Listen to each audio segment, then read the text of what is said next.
Nous sommes au port de la Darse de Villefranche et nous allons retrouver des scientifiques qui s'apprêtent à prendre la mer pour effectuer des prélèvements dans les profondeurs. Ici c'est comme ça tous les jours et ça fait 70 ans que ça dure.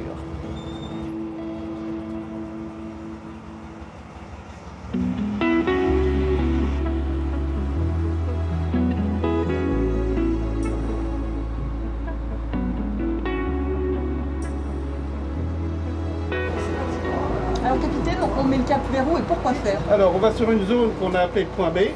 On va faire des prélèvements verticaux de plancton, mais on essaye d'avoir un suivi régulier du plancton à cet endroit précis. On va arriver dans 2 minutes là, sur le point B, qui est situé juste à la sortie de la rade, entre le Cap Ferret et le Cap de Nice.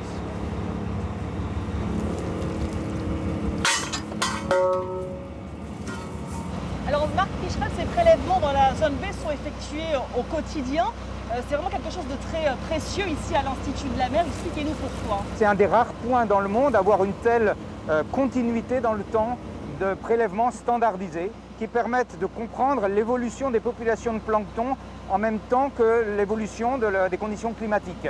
Pourquoi est-ce qu'ici on a choisi cette zone plus qu'une autre? Il y a une particularité? Alors en fait, l'histoire de la station zoologique de Villefranche, qui est devenue l'Institut de la mer de Villefranche aujourd'hui, s'est créée par la proximité à l'océan ouvert, qui est la rade de Villefranche, qui est une rade très profonde, ouverte sur les fonds marins très profonds, et dans lequel le plancton océanique de toute la Méditerranée peut venir se piéger.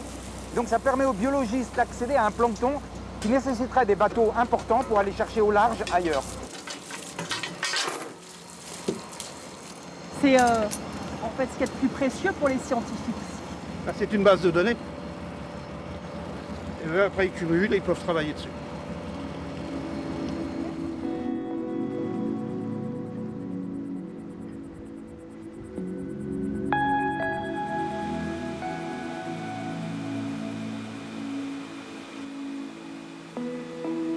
Nous sommes ici dans l'une des plus grandes collections planctoniques du monde. Les plus anciens prélèvements datent ici de 1910. Amanda Elino est ingénieure et responsable du lieu. Bonjour. En quoi ce lieu est-il si exceptionnel? Vous voyez, ici autour de vous, vous avez plus de 30 000 échantillons de plancton formolé qui ont été pêchés durant toute l'histoire des filets à plancton. Et donc c'est un endroit qui est rare aujourd'hui, où on a cette sensibilité à conserver ces flacons pour pouvoir continuer à travailler sur ces échantillons. Qu'est-ce qu'on retrouve par exemple dans ces bocaux? Des échantillons avec des méduses à l'intérieur qui sont du zooplancton. On a ici des salpes aussi. Tout ce qui est autour de vous, là on va avoir des petits crustacés. Tout ce qui est autour de vous est prélevé par des filets planctoniques et fixé au formol.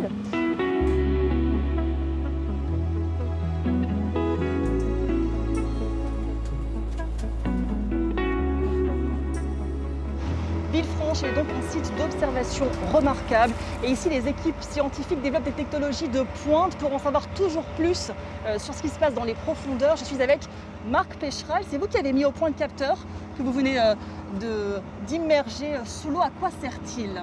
Alors ce capteur, c'est un système d'imagerie qui permet de compter et de mesurer les particules en suspension dans l'eau à partir d'un dixième de millimètre et d'identifier la partie supérieure de la taille, c'est-à-dire ceux qui font plus d'un demi-millimètre, pour distinguer le plancton et les agrégats et essayer de comprendre le fonctionnement de l'écosystème marin. C'est donc une technologie que vous avez développée ici à Villefranche et ces capteurs, on les retrouve un petit peu partout dans le monde? Effectivement, l'idée c'est d'équiper les robots sous-marins de type flotteur-profileur qui sont déployés au rythme d'1 millier par an dans les océans. Alors on n'équipera pas ce millier de capteurs, on en équipera une fraction.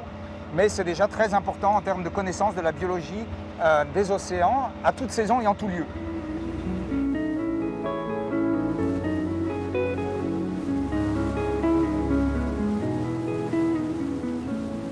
Comment tout a commencé? Qui ont été les premiers scientifiques à venir ici à Villefranche? Eh bien, c'est ce que nous verrons demain.